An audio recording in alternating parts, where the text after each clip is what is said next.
Hello everyone. In this video I'm going to do a tutorial on MACHO, the MACHO software that I've been developing for a while now. MACHO stands for Material Constant Heuristic Optimization. It is a software that I've developed to allow us to numerically optimize constitutive laws in order to find their constants. Now, classic constitutive equations, things like Hooke's law, it's very easy to analytically find the material constants. You put it in Excel, you process your experimental data, and from that data you're able to extract the material constants.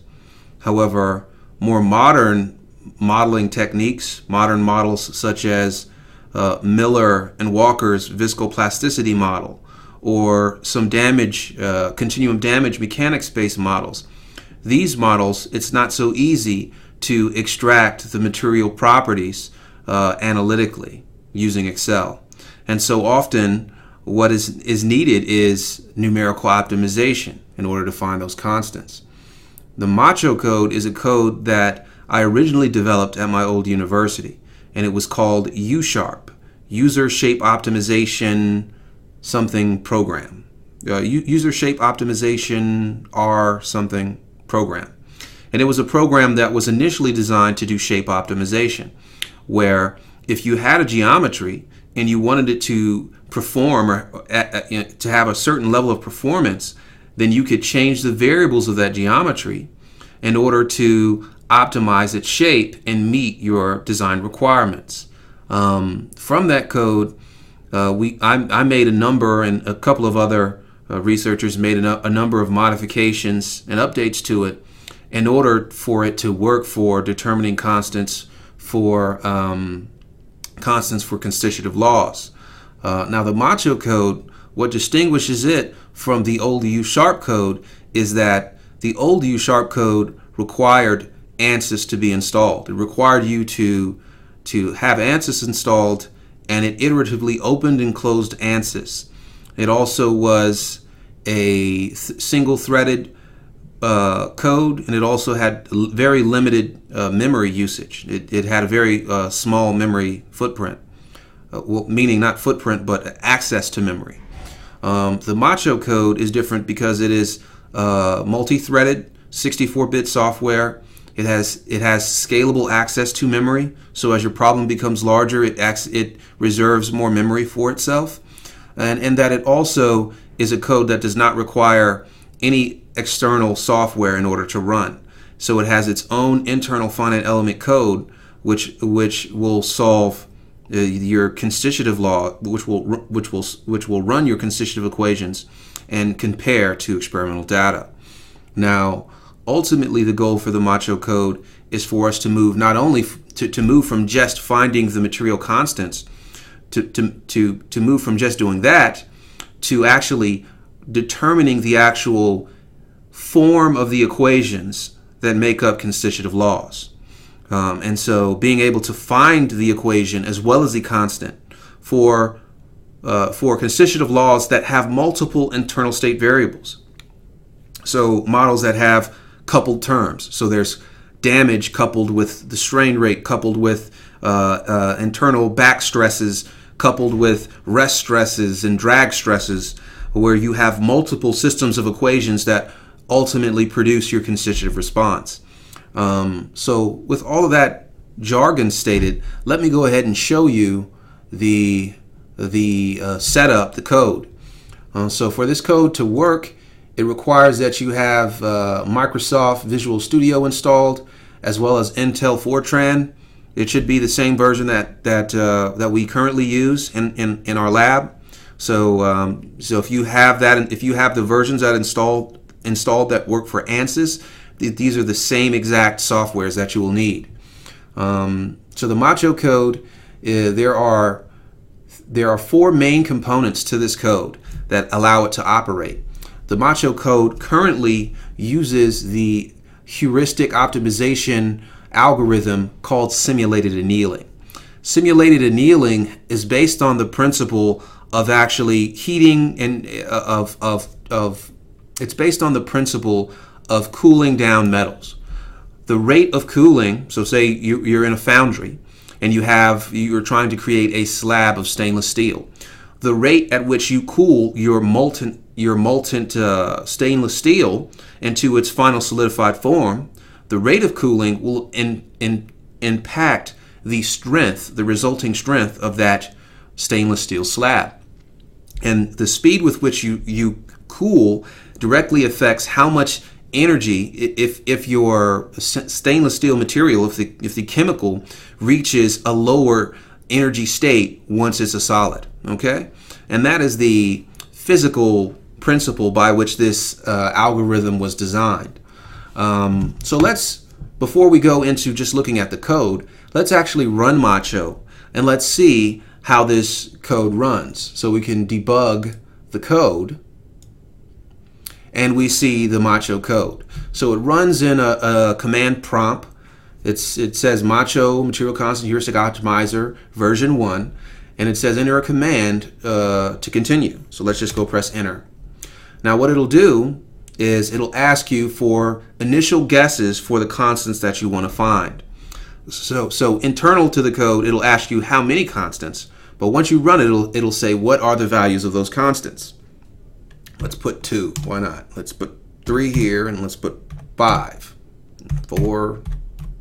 So in this case, the code was set up for 5 constants that need to be optimized. And when we ran it, we put in values for each of those constants, initial guesses. And those guesses are going to be used by simulated annealing to calculate the first step, the first iteration, and determine the initial goodness of fit. The next step in the code, it states to improve numerical efficiency, load and displacement controlled data sets are treated differently. Data must be organized into 2 groups, with load control being first. So there are data sets that we need to create, certain data sets, data files, and those data files are each an individual test, right? So load control would be like a individual fatigue test, like a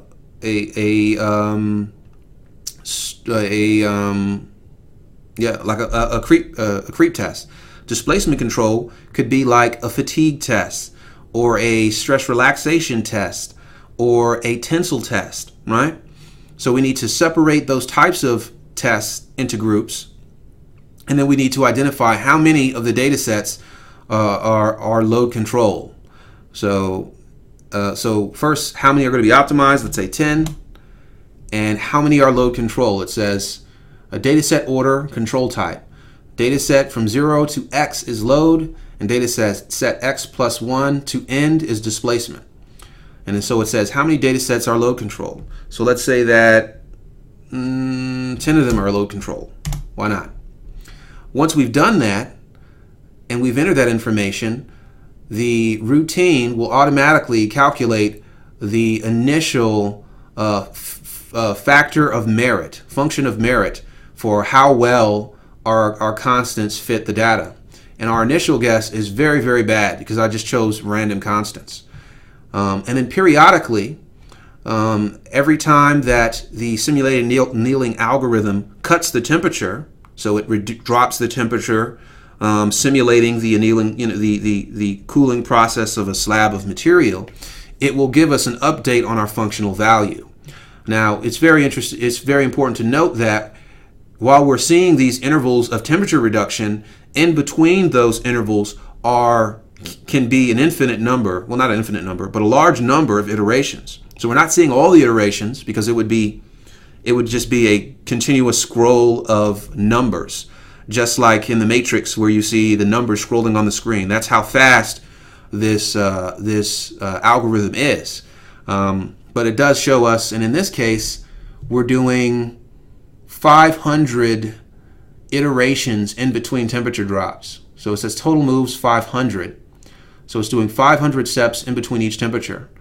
It started at 100 degrees or 100 temperature, and now it's down to 1.5 degrees. And so it'll continuously cut. And within the code, I will show you what are the options What are the controls that control how fast we cut the temperature? How do we set how many constants that we want to optimize? And then how do we actually connect all this stuff to the constitutive equations? How do we get all of these things connected? So let me go ahead and also notice how it also gives you the current initial optimal values. So these are the current values that it's found for the constants optimizing to a data set. Okay? And as we go, it'll continue to change and try different values in order to produce the best fit. So let me go ahead and stop this debugging here, and let's look at the file system for MACHO. Let's look at just the basic files that you will need to create to use MACHO. Okay? So the MACHO code, it requires quite a few files. Unfortunately, I'm not a computer scientist or a programmer. That I didn't go to school for that. I'm more of a theorist. So it currently does not have a very efficient way of handling the data other than to have various files that are stored. So the MACHO code requires a few things. The most important thing is it requires the experimental data that you're interested in analyzing, right? In this case, I have 10 data sets. Now let me go to the source of that data. This is just a file that shows the data that we're trying to optimize here. So in the current setup, and this will be the setup that you'll see in the zip file that I give you, it has 10 creep tests. There are 10 creep tests that we want to do. So these are all load control tests. And in these, and let's find here. So this is the data. These are the 10 curves that we want to optimize to. And in this case, we have 5 tests at the same stress level. So we repeat, these 5 at these tests. This setting. I think it's we repeat 160 and 180 megapascals 5 times. That's the experimental data. So there's a set of 5 tests at 160 and 5 tests at 180 megapascals. And I believe the temperature for this series of tests is 700 degrees Celsius. So we have this large set of data. And what we have to do is we have to set this data up in a way so that the MACHO code can read it. Currently what MACHO does is it reads individual files of the data, of the test data. So when you have a load control test, you know that under load control that your boundary condition that you're controlling is stress. So when you look at your experimental data should be time and strain, because those are the two things that we're calculating based on the boundary condition of some applied stress. Okay? So let's go ahead and minimize this, and let's look at the experimental data. So we create an experimental data file. Notice that the file is a CSV file, and we just simply copy the data from whatever source we have into the CSV file. And it's very important for us to be mindful of what units we're using here. So what are the units and the significant figures that are used within the CSV file? Because we want to make sure that when we copy in the data that we don't put 1 instead of the value of 1.49, because MACHO is going to record is going to draw in the value of every line of this column of experimental data, and that's what MACHO is going to compare to.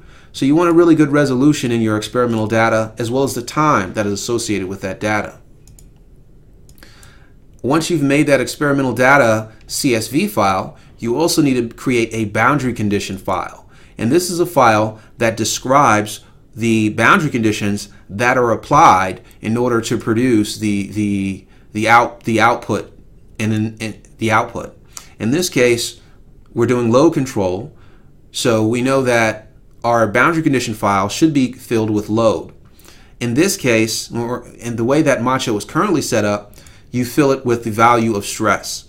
Notice that it is unitless, so you can use any unit of stress that you choose, but you must be consistent in your application of units. Okay?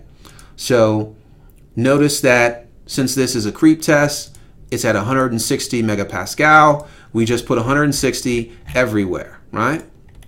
It's also to note that when we're doing this within this boundary condition file, we use the same time. We're using the same values of time as our experimental data. And we're doing this because it will reduce the amount of time that it takes MACHO to compare our finite element simulation with our experimental data, right? So we're just using the same time stepping as our experimental data.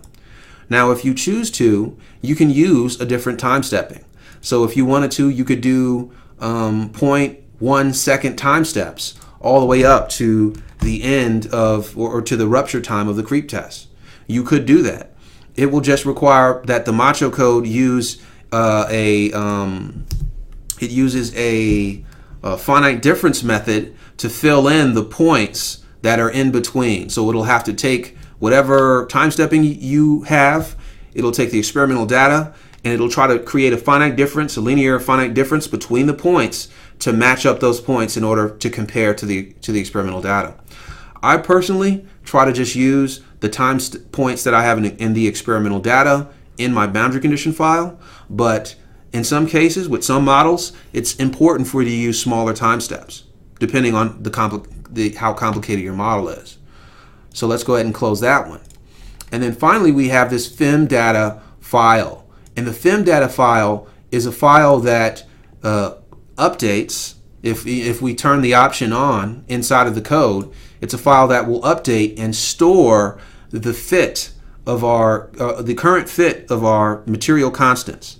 So, every time that we run an iteration, we can store what is the current optimal fit to our experimental data. And this could be useful this could be particularly useful if you want to run your simulation and you get to your final constants and you want to be able to just quickly create a graph and see how well the model, how well the constants actually fit to your experimental data. Because the MACHO code is a code that is in the command line, we can't very quickly visualize this data. Now the cool thing is I do have a program that we can use. So if you turn on the option to see this FIM data, if you in the code, if it says print the FIM data CSV files, there is a external program that I use called LiveGraph, which will allow you to automatically see the updated fits of the algorithm and see if the algorithm is converging towards your experimental data or not. And I'll try to show that to you after we've gone through looking at the MACHO code. I'll reopen MACHO, run it, and then try to show you the use of this automatic updated graphing software that I found. So now that and let me not save this, and let me minimize this.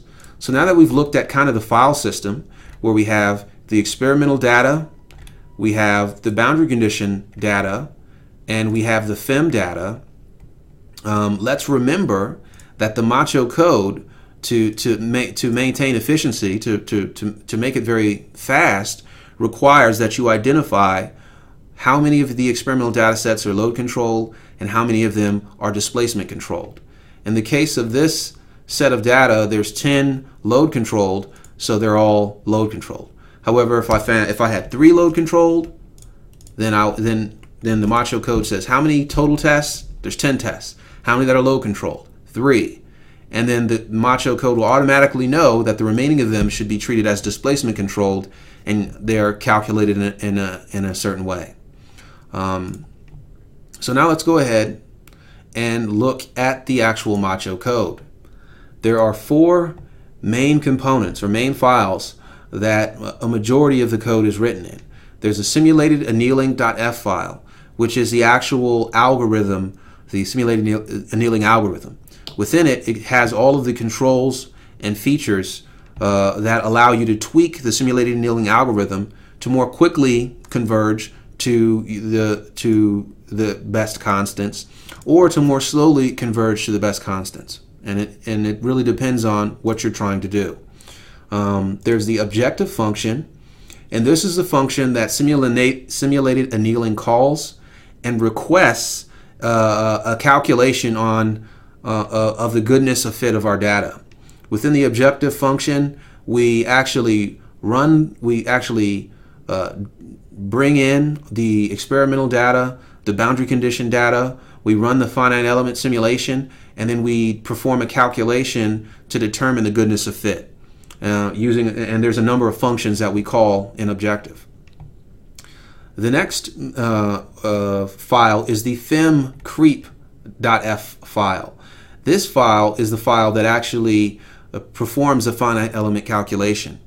Right now it is called fimcreep because MACHO is currently configured to work with the user creep.f file. Okay, so I just called it fimcreep. Eventually, once you start using the MACHO code and you start specializing it, I will request feedback from your use of it and be able to to produce a more flexible version of the MACHO code and continue to update it and add features. But currently, this is just called fimcreep, but it will work for user mats. We just have to configure it for user mat type codes. Within fimcreep, we actually call in the material properties like the Young's modulus, the Poisson's ratio, and the properties that we already know about our model. So the simple properties that we can calculate very easily. We call in the values of the variables, so the values of the constants we need to find. So remember, we put in initial guess constants. Well, we have to call those initial guesses into the fim code, and then after that we take all of this information and we do a Newton-Raphson iteration, time-stepping iteration, so a finite element calculation to determine the update stress as well as the values of stress, the values of, well, the time, the stress, and the strain that develops due to those material constants. So this is actually the finite element code that runs the finite element portion and does a calculation. Now finally, we have the actual user creep file. So MACHO is designed to take directly user creep files, user mat files, from ANSYS, but we could also configure it for Abacus files and allow us to program our constitutive laws in the format of ANSYS or in the format of Abacus and take that same file and use it externally in order to find the constants. And this is a really, really nice feature because we can create user creep files, use them in ANSYS, and then take that exact same file, copy it over into the MACHO directory, compile, and find constants for that same model. And of course, you should know the user creep file is a file where we take our stress value, we calculate our creep, or we calculate our inelastic strain. We give the derivative of the strain with respect to the equivalent stress, and then we send that information back out to get processed by the finite element code. So that information is sent back to fimcreep in order to do the actual finite element calculation with Newton-Raphson. So let's go ahead and start with simulated annealing. The simulated annealing code here actually came from an open source. It was actually an open source code that was found by a student, and so it's got quite a bit of information in here about what is simulated annealing, some sources, some references of information about their use in different applications, as well as the person who actually created this routine, Bill Goff. Additionally, it goes into the details of how to use the simulated annealing algorithm. Talks about running the code, about what uphill and downhill moves mean, and then how you can tune some of the parameters, the internal parameters, to increase the speed that the temperature drops or slow the speed that the temperature drops, right? Towards finding the optimal path, the optimal constants for your model. And it gives a recommendation for some standard values that you can use for the various variables. And of course, within the MACHO code currently, I do have some constants that I have set that are meaning I have some control variables that are currently in the routine that you can start with, and then you can modify as you need to. So let's go ahead and kind of skip into the meat of the simulated annealing algorithm. Now, unfortunately, the way that the code is currently set up, you actually have to go in and manually edit and tell it how many constants you want to optimize. And the number of constants is the value n. So you go to parameter and you can change n to however many you want. So notice at the beginning of this video, we noticed that there were 5, so we see clearly here that n is equal to 5. Another parameter is NEPS. And NEPS is, I believe, the number of significant figures that controls what is a good value, or what is a goodness of fit in comparison between experimental data. So this kind of controls how closely the factor of merit from one iteration to another iteration, how different they need to be, or how closely they need to be before simulated annealing says that everything has converged. Another couple of things are LB and UB. Lower bound is the lower limit of the value of constants. So, we want to bound our problem. We don't want it to say the constant can be any number from negative infinity to positive infinity. We need to bound the unknown constants to some limit, right? So we can say the constant is between 0 and 10,000, or the constant is between 0 and 1. It really depends on looking at the constant that you're trying to find and identifying a proper bound, or a realistic bound, lower and upper bound, where LB and UB for that constant. Then X is the value of the constant. So that is like the value that simulated annealing will put in, the value that it actually finds. So the first time we run the X value, this vector, X1 is going to be the initial value we put in for the first constant. X2 will be the initial value for the second constant, and so on and so forth. And then there are various other parameters in here which we don't really need to go over that are used in simulated annealing. Okay, so let's go ahead and skip down here. So here are this is a good section here, set input parameters. This section here describes the parameters that are used to control simulated annealing, to control how fast it reduces the temperature and how many iterations at a set temperature it conducts before it cuts temperature. So EPS again is another quantity that controls when simulated annealing decides if it has converged or not. RT is the temperature reduction factor. So it says how how quickly are we reducing the temperature. So right now it's set to 0.5. So if we had a temperature of 100, when we reduce the temperature, it reduced to 50. Okay. Then there is NS and NT. NS is the number of seeds, and NT is the number of trials. And when we multiply NS times NT, that is the total number of steps that will be calculated at each temperature level.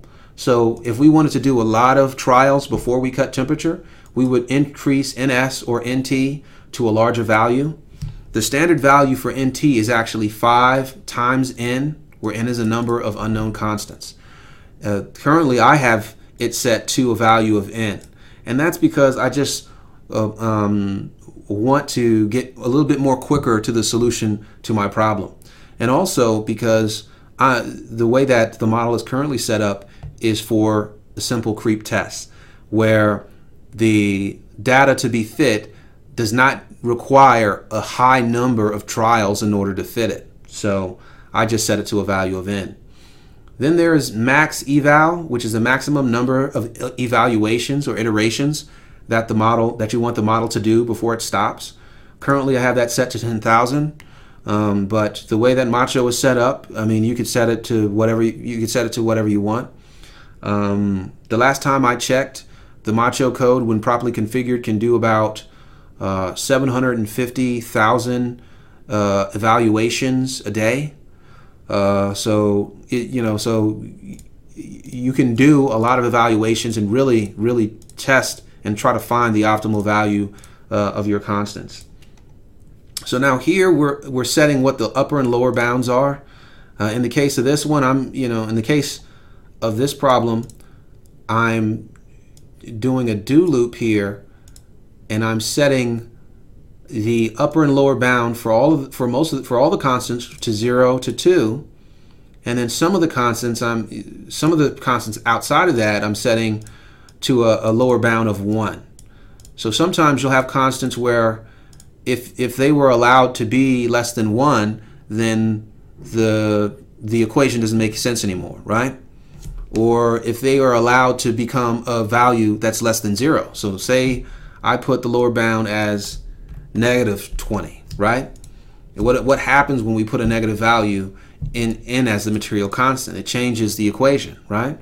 So it's very important for you to find a good upper and lower bound, and then move forward from there. Now it goes into the actual stuff that we see when we run the MACHO code. It says enter your initial guess constants, how many data sets, and it counts the data sets, dset count, and then how many data sets are load control, and it stores that as a value LC, which is a count of how many are load control. Another thing we can look at is the set input values of the input-output parameters. Now T is the temperature. That is the starting or the initial temperature that simulated annealing uses. And then when it cuts, it's the RT value that tells it how much to cut that temperature by. Again, with temperature, we can change that to anything we want. We can change it to a humongous number if we chose to. But I set it to 100 because that is a pretty standard value to use 100 for the temperature, and then modify the other properties in order to see what occurs. And that's pretty much all you really need the only things that you would really need to modify within the simulated annealing.f file. So it's important for you to be mindful of this. Before you try to run the MACHO code, you will have to go in and manually edit things in the code in order to use it. And eventually, I hope to bring on a programmer or computer science student who will be able to take some of these things that require you to edit the program and make them external. Make them be like an interface where you just type 5, you type in the variables you want, and you just click a run button. But we're currently not at that state. So once we've configured simulated annealing, we've identified our data sets, we've told it how many are load control, we created all of our files, so we created our experimental data files, our boundary condition files. We can set up the simulated annealing. When we run, what simulating annealing will do is it will do a number of internal calculations, and then it will run the objective.f file. It will run the objective.f program or subroutine. So let's look at objective.f. In objective.f, this objective algorithm, this function, it'll run this function. Simulated annealing will run this function. This function is what actually pulls in our data sets and begins to try to fit them together, tries to fit our experimental data to our finite element data. So let's go ahead and look at objective. Objective has a couple of things that are fed in: the value of the constants, the the value of the unknown constants, the number of unknown or optimizing constants, the count of data sets, so the total number of data sets, and then the LC count, which is the number of those data sets which are load controlled. Okay?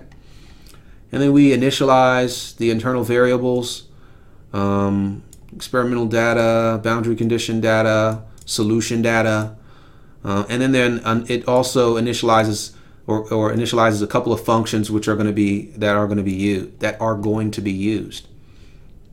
And then there's a couple of options in here to do different things. We can define a stress tolerance and a threshold temperature for our creep test. So we can say, if the stress, we can define a stress tolerance for displacement controlled, and we can just define a time tolerance for load controlled. But you don't really have to worry about that too much currently. So now let's go into the body of the objective function. Currently, the way it's set up is it runs itself for every single data set. So the body of this objective function is iterated based on the total number of data sets. So once we go ahead and start into the body, the first thing we do is we open the experimental data file and we read the length of that file. We find out how long that file is. So we open the file, we count how many rows, so how long it is, and we close and we store the length of that file. Then we create an array that is the size of the amount of data that we want to read in. And then we read that data in and store it in our array.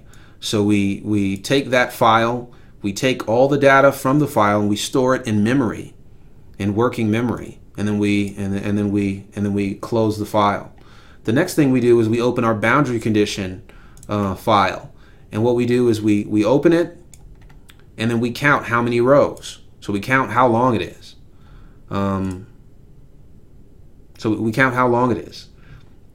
Once we've counted how long it is, then we allocate an array that is the size of that boundary condition data, right? So we say, okay, in memory, we're going to allocate an array this size for all of this data.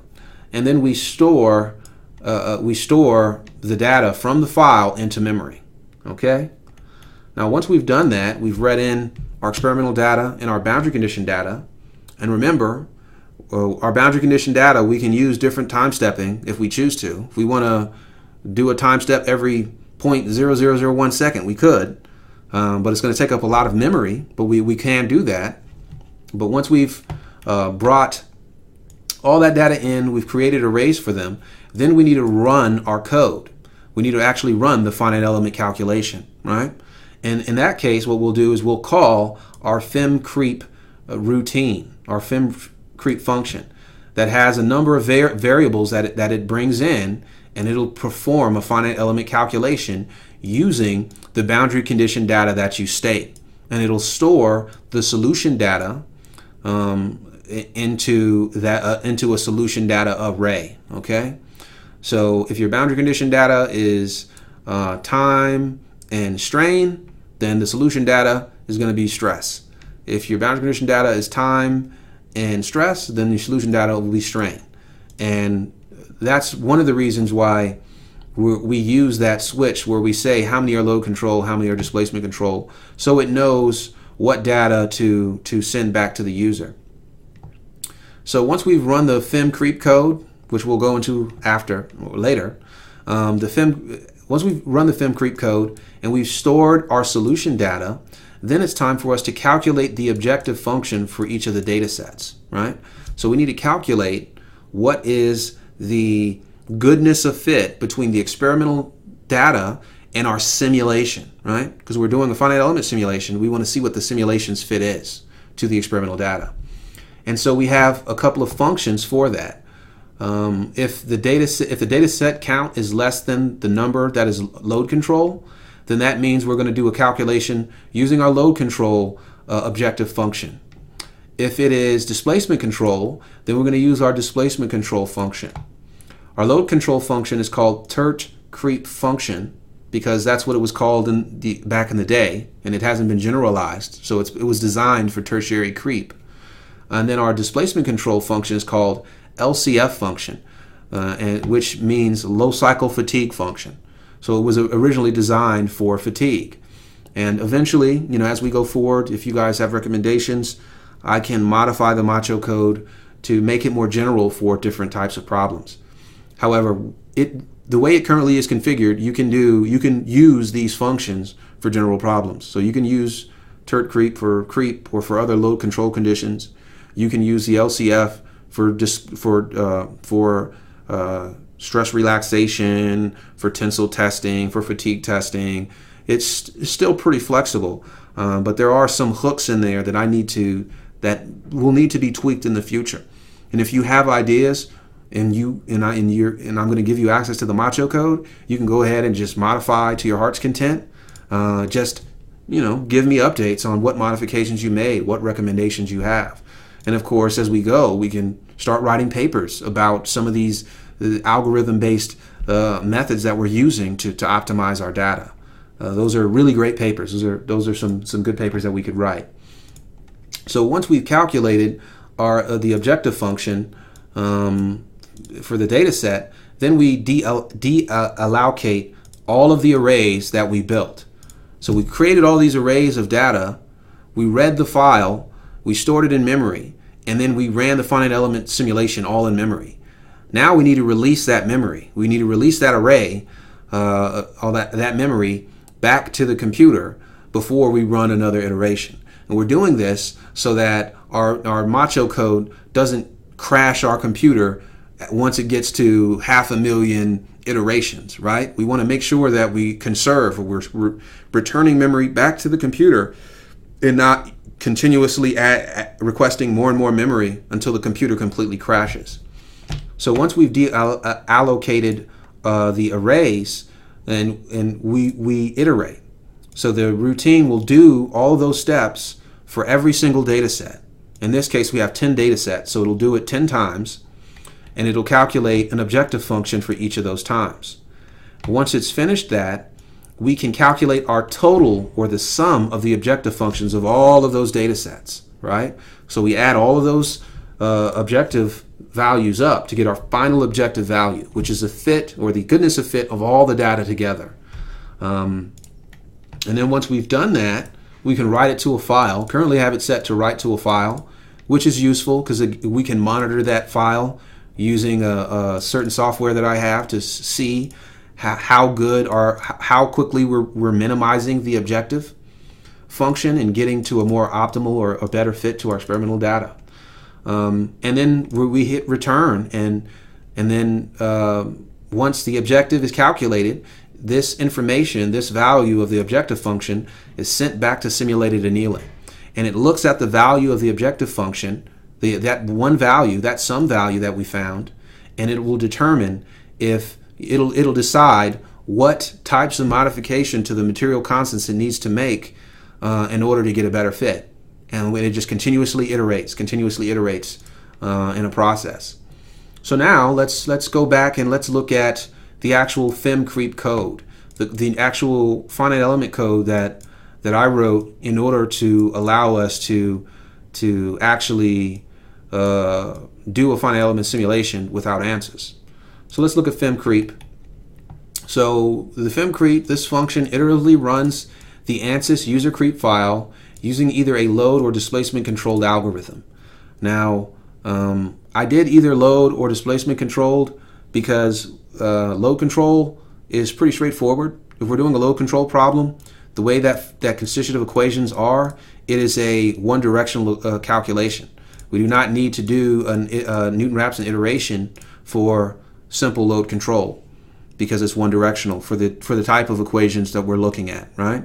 If you know the stress and you have a strain rate equation, you put the stress in there and you calculate the strain rate and you know the strain increment, right? But when you're under displacement control and you're saying that we have a certain amount of displacement in a time step, well then we need to actually do Newton-Raphson to determine what the stress value is going to be due to that displacement, because we have a strain rate equation which is some complex function of stress. So we have to solve for that stress that is relevant to that strain increment. So I actually decided to treat them separately, two separate ways, because it makes the algorithm faster. It's very fast if you're just doing creep data. It's a little bit slower if you're doing the displacement data, but that's just because of the way that constitutive equations are set up. So let's look at FEM creep.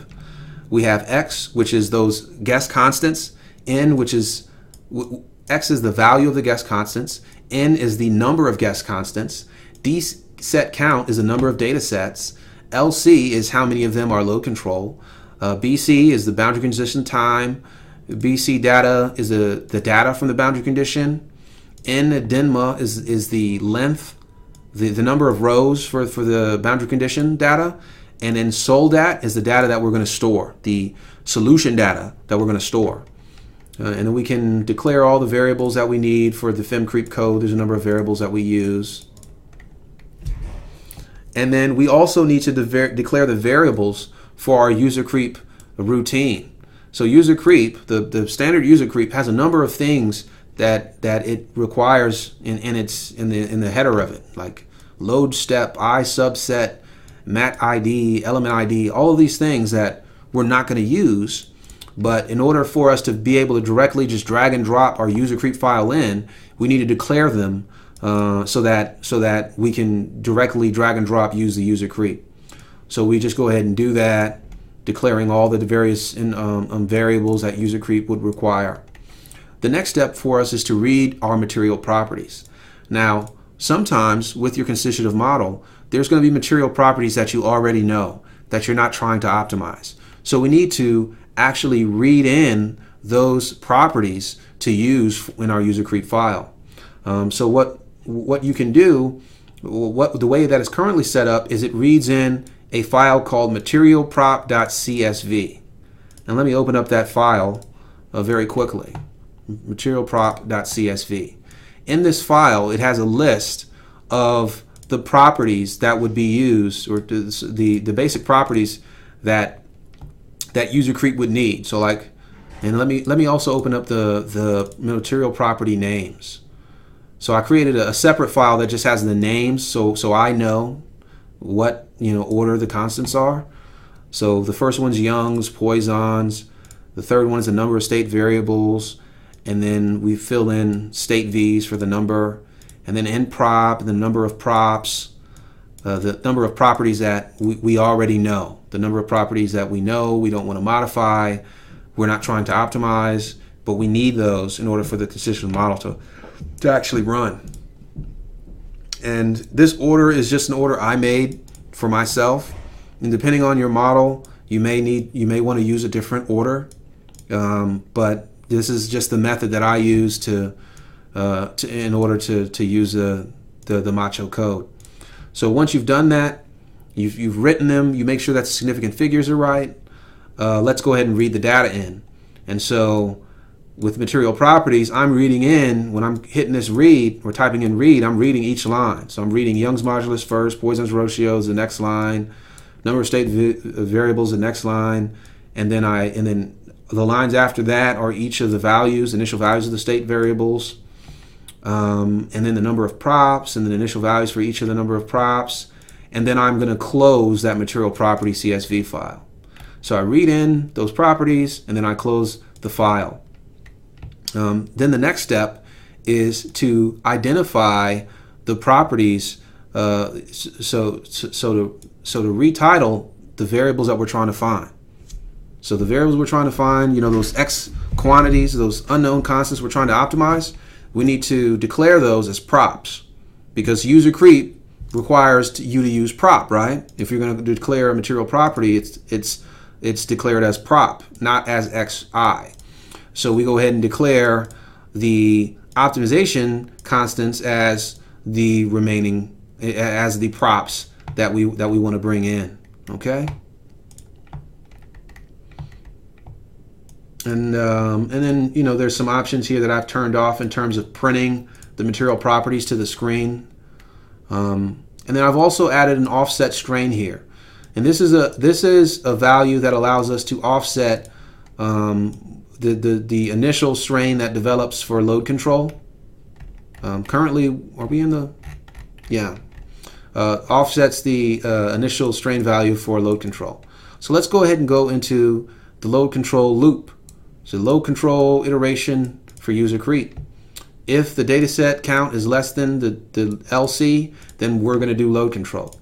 The first thing we do is we do the first time step, and we do number of calculations to initialize some of the variables that user creep requires. So we initialize the equivalent stress, the hydrostatic pressure, the initial value of the creep strain, and we set that equal to the offset strain, which would be our, what the primary creep is. We set initial value for del for the creep increment and for the derivatives of the creep with respect to stress and strain. And then we set an initial value for what the strain should be, which should mostly just be the elastic portion, right? So now that we've done that, we can go ahead and iterate the time steps. Now with load control, because load control is straightforward, it's a straightforward process. We have stress, we can calculate the strain rate. We simply are just doing time step iteration, where we're going to set the new time step, we're going to set the new time, the time increment, what the stress is at that time, what the stress is at that time, what the hydrostatic pressure is, and then we're going to call our user creep routine. And the user creep routine is going to calculate our displacement. It's going to calculate a bunch of things. And the only thing we need from user creep is the value of the creep increment and the value of the creep strain. And when we do that, we can add those together and we'll find the current value of the creep strain. And then we can say that the strain is equal to the boundary is equal to the total strain is equal to the elastic portion plus the creep portion. And so you see with load control, it's fairly straightforward. We don't have to do that much stuff. We just put it all together. Now let's look at the displacement control situation. In this one, we really need to use the Newton-Raphson iteration to solve. Again, we check to see, is a current count greater than the number that are load control? If yes, then that means we're in displacement control now. We do our first time step where we initialize the variables that the routine needs, and then we go into time step iteration. And within this time step iteration, when we're under displacement control, what we actually have to do is we have to update we have to calculate and update stress due to the displacement or the strain that is prescribed at a particular time step. So we need to use Newton-Raphson iteration in order to do that update. So what we'll do is we'll set the initial time, set the time increment. We'll store our current state variables in a temporary array. So we've got to store our state variables, and then we need to calculate the update stress and solve our constitutive equations. So we go ahead, we restore our state variables. So we store the state variables. We have to store them repeatedly because we're doing a number of iterations. So every iteration we have to store what the state variable should be. So we go ahead and we go into the update stress Newton-Raphson calculation where we use J from 1 to 100. So currently it's set to do up to 100 iterations, and if it doesn't converge, then it just exits. We run the user creep. It takes all the initial value information we gave and spits out some things. It spits out our creep increment, our creep strain, which we use for the F portion of Newton-Raphson. For the F prime, it also spits out our derivative of the creep strain with respect to stress, which we use for the F prime portion of Newton-Raphson.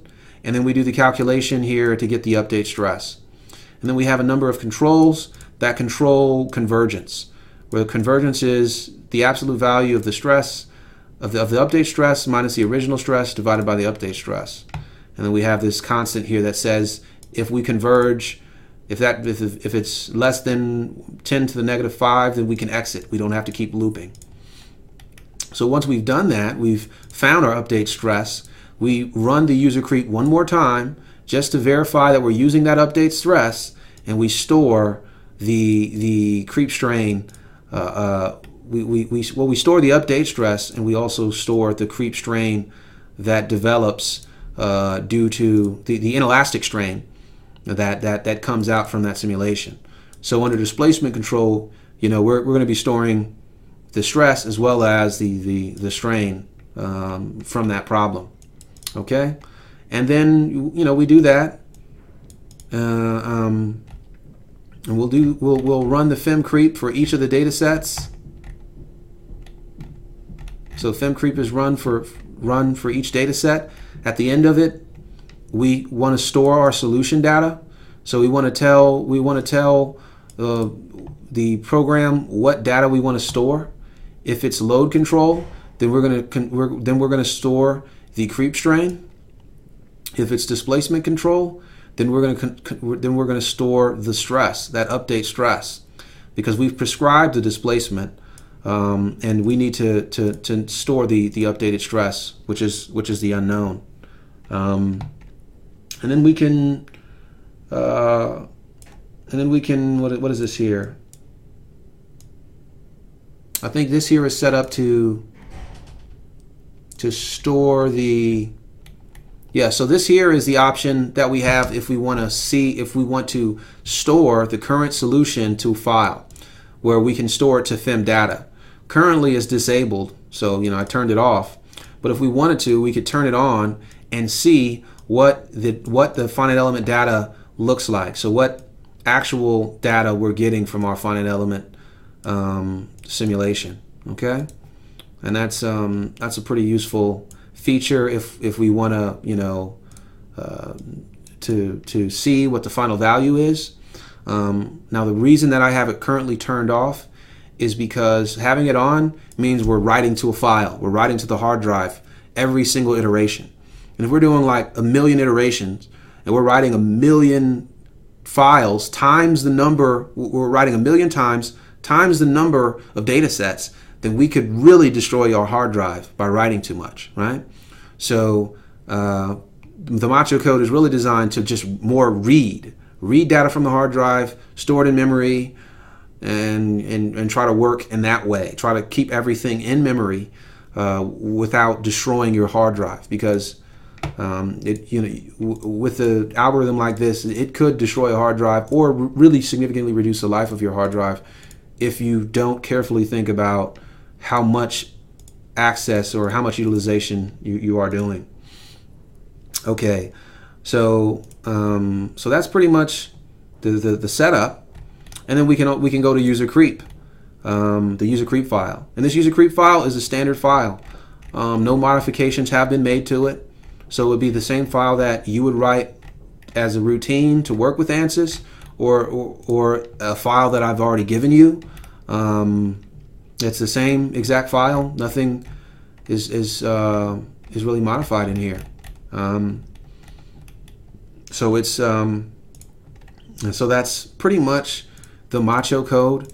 As you can see, there's a lot of things that are going on in it. In general, you should not have to make too many modifications. You'll need to make modifications in the simulated annealing file, changing the number of constants, perhaps modifying some of the input parameters in the lower and upper bounds. In the objective function,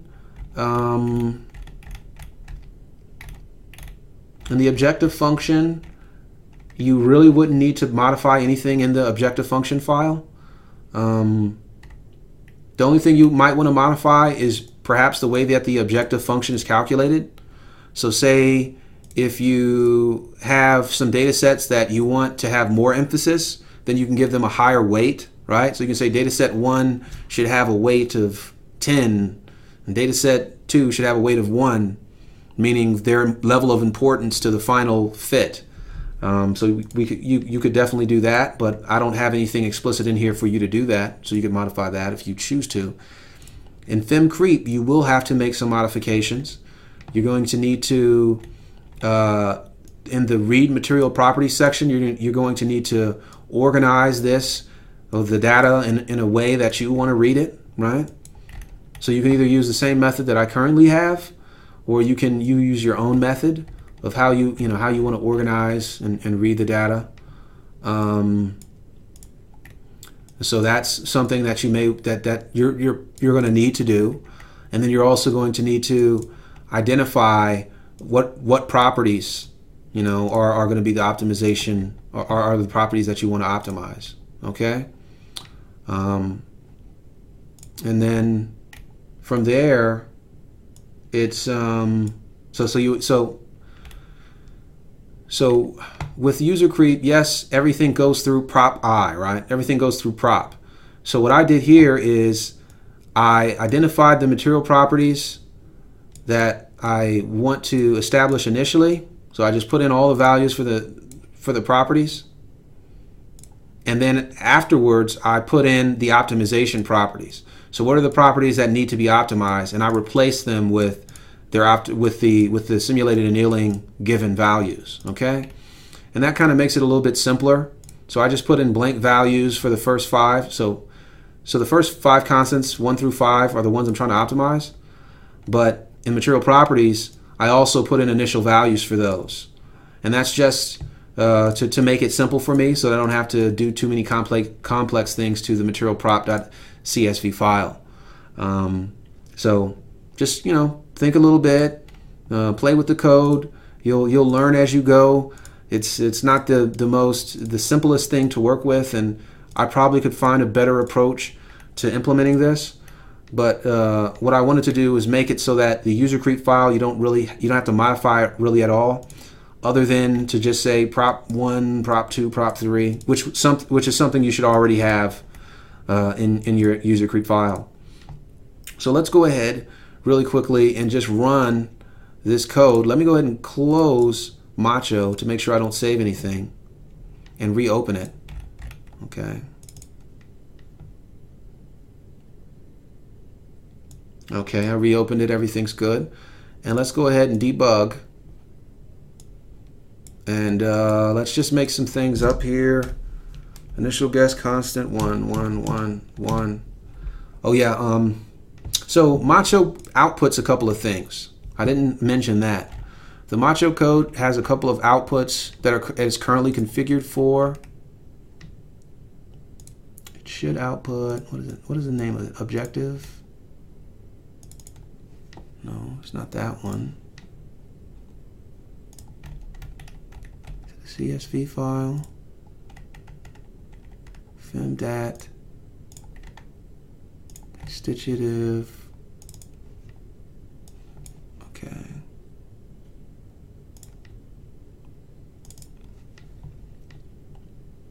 Sorry to, I should have had this set up. What is the name? Okay, yes.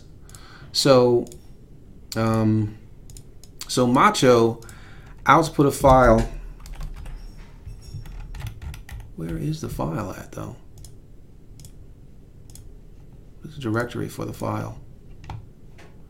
Okay, so currently MACHO isn't configured in the best way, but currently it's configured to output a file called sums.csv, and it's configured to output it to the C drive. And let me search for that. I believe it is under objective function.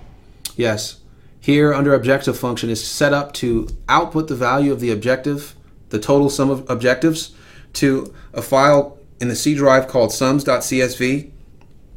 Let me go ahead and change that. Well, no. Let me leave that. You can change it to make it to make that file in any other directory. So if you wanted to just create that file in the same directory as the MACHO code, you just delete this part, and it'll put it right into the folder. It'll make that file right in the folder of the MACHO code. Okay, but for now, let's just leave it the way it is because it works. I don't want to fill up my Dropbox with a whole bunch of files, and that's why I changed it to the C drive. Let me close some of this stuff here, and let me delete sums. So let's go ahead and run the MACHO code. 10 or load control. Okay, so the MACHO code is running, and remember I said that there was a way for us to monitor there's a way for us to actually monitor the evolution of the MACHO code and its goodness. You could have your FEM data file. You could make it write the FEM data file and actually look at the curve and see how the curve updates. Or you can just look at the total sum of the objectives. which is looking at the sums.csv file. Now, when you open it, you're only going to see whatever the last time step was at the instant you opened it. So what I found was I found a software called LiveGraph 2.0, which is a Java-based software. And what it does is it allows you to monitor the values monitor the data in a file. So currently it's set up to monitor sums.csv. It's going to show all the data, and then I can set how often or how frequently it updates. So right now it's set to update every 30 seconds. And then I can also modify and tell it the data, like what are the ranges that I want to look at. So do I, how big do I want it? Do I want to look at it closer up on the axes? And then what are the data sets? It's got a lot of cool features. So right now we're monitoring the sums, which is the value of the objective. And we can see if I put it on auto, we see that our initial value of the objective is super high because I just chose random constants that won't fit the data. And you can see dramatically how quickly the simulated annealing is reducing the value of the objective function. So how quickly it's finding constants that fit the experimental data, and it will continue to reduce and reduce and reduce reduce the objective value. It will minimize that objective value. And then you can just kind of change your scale in order to kind of see at how it converges. Notice that it also, the way that sums is set up, each line in sums is an iteration. So we're already to almost 8,000 iterations of actually running the code. And these iterations are full calculations of all the data sets. Each iteration is the sum of all the data sets that we're going to analyze, right? It's the sum of all the data sets. So it's a pretty cool little program that I found, which is a way for me to kind of visualize when I'm running the simulation. Hopefully in the future we'll be able to find a student who could make it so that we could simply have a window like this one where we type in, there's 100 data sets, 5 of them are load control, here are material constants, here are the variables I want to find, and then just click run and it run MACHO in the background. That's what I would love to see happen, but I don't necessarily have the time to do that myself, and maybe in the future we'll be able to find someone to do that. And so again, remember with our MACHO code, we set the maximum number of evaluations to 10,000, so it finished at the 10,000 iterations. And we can see how dramatically it reduced the objective function, how drastically it minimized. And so by using these tools, you can very easily see, hey, I want to do more iterations, or hey, 10,000 iterations isn't enough because there's still a good slope on this reduction, on this minimization. Maybe I want to do 20,000, or maybe I want to do 100,000 until it looks like the reduction in the reduction in the objective function is minimal, right? So it's really up to you on how you would like to use it. Then when you're done, when MACHO finishes, it gives you the value of the solution value for each of the constants. So constant 1, 2, 3, 4, 5, and you can right click and select all and press enter to copy this, and then you'll have the value of those constants. Or you can just type them into Excel and say these are the optimized constants. So this is pretty much the MACHO code. There's a lot of things going on in it, and it will take a bit of time for you to use, for you to understand how to use properly. However, it is a very useful tool. I hope to, in the future, greatly improve it and get it to the point where we can do things like symbolic regression and use genetic algorithms in order to find the actual form of the equations for constitutive laws, so that we could look at new materials we never heard of, brand new spanking materials, or maybe some of the 3D printed materials from Keck, and actually develop constitutive equations for them using an automated software such as this, where we can evaluate 1 million different functional forms, possible functional forms for the constitutive law for this material and find the most optimal, right? Or find perhaps maybe not the most optimal, but the most easy to implement, right? One that can be easily integrated or easily derived towards better knowledge and understanding of material behavior. So I hope that this helped you.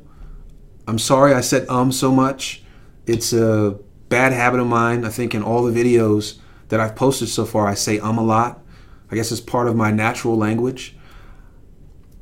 So please do, take your time, try to watch this video in full.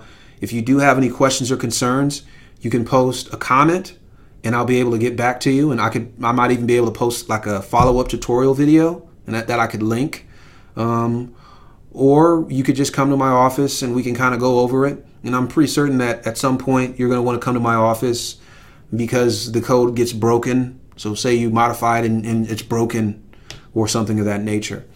So thank you for your time. And I'm Dr. Stewart. Adios.